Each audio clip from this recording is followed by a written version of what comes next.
Olá, estudante. Bem-vindo à videoaula da competência 1, que é a representação das etapas de uma pesquisa. Vamos imaginar que toda pesquisa ela necessita de uma curiosidade, uma observação de algo que nos chama atenção.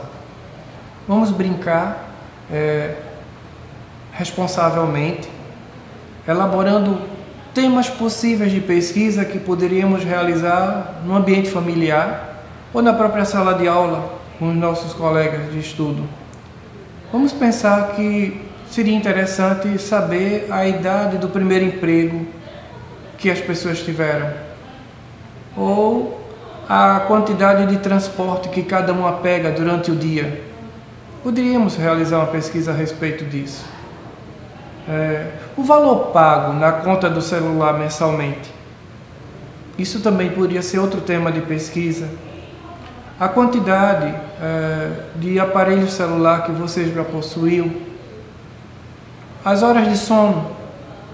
Observe que, se formos pensar, existe um monte de temas desconhecidos que, através da pesquisa, poderíamos compreendê-los.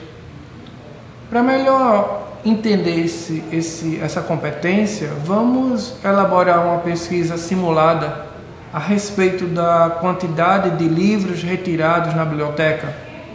Observe agora a nossa primeira tabela. Ela apresenta valores aleatórios. A primeira linha da primeira coluna tem o valor 4.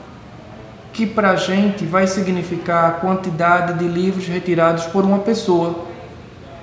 Em seguida, abaixo do valor 4, temos o valor 2, que também significa a quantidade de livros retirados por uma pessoa, e o valor 1, e o valor 3, e o valor 2, ou seja, qualquer valor que você consegue visualizar nessa tabela, significa o registro da quantidade de livros retirados por uma pessoa. Então, agora, você consegue rapidamente informar algo sobre essa quantidade de livros?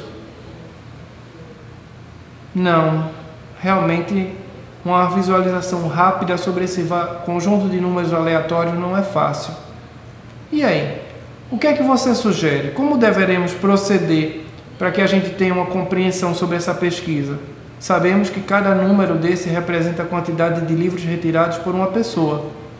Mas o fato de estarem desordenados não dá uma sensação muito boa de compreensão. Então, se você está pensando em fazer a ordenação, ou seja, colocar do menor para o maior, você acertou. Isso na estatística chamamos de rol. Rol significa os dados em ordem. Observe a nossa segunda tabela. Ela se encontra com os valores de livros retirados do menor para o maior, por rol, como eu já falei. Então, é muito mais compreensível e é muito mais fácil de entender que houve 8 pessoas retirando um livro. Afinal de contas, o valor 1 está repetido 8 vezes na tabela. Que a maior quantidade de livros retirados foi a quantidade 5, porque existe a maior quantidade de repetição com o número 5, que o valor 1, que o valor 4 e o valor 6 encontra-se com as mesmas quantidades de repetições. Não que a gente não pudesse ter esse entendimento na primeira tabela, onde os valores estavam aleatórios, mas é muito melhor, é muito mais tranquilo observar quando os valores estão ordenados, os valores estão em rol. Mas a estatística não é só isso, não basta que coloquemos os valores em ordem. Poderemos ainda construir uma tabela, essa chamada tabela de distribuição de frequência simples. Veja como é fácil. A tabela de distribuição de frequência simples ela é composta de apenas 2 colunas, onde na primeira linha você deve colocar a quantidade de livros retirados e começa pela menor quantidade, o valor 1. E só é dizer a quantidade de pessoas que retiraram o valor, essa quantidade.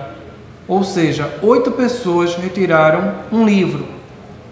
Dando continuidade, a maior quantidade depois de 1, a posterior é a quantidade 2. E aí a gente pode observar a quantidade de livros retirados, ou seja, 2 livros retirados correspondem a 9 pessoas. 9 pessoas correspondem a 2 livros retirados. Podemos ainda observar que 7 pessoas retiraram 3 livros, que 8 pessoas retiraram 4 livros, que 10 pessoas retiraram 5 livros e que 8 pessoas retiraram 6 livros.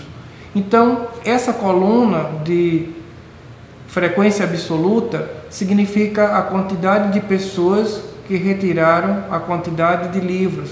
Então, é simples fazer a tabela de distribuição de frequência. Basta que você ordene e informe na segunda coluna quantas pessoas retirou cada livro. Espero que eu tenha conseguido, de forma básica, esclarecer a construção da tabela de distribuição de frequência. E até o próximo vídeo.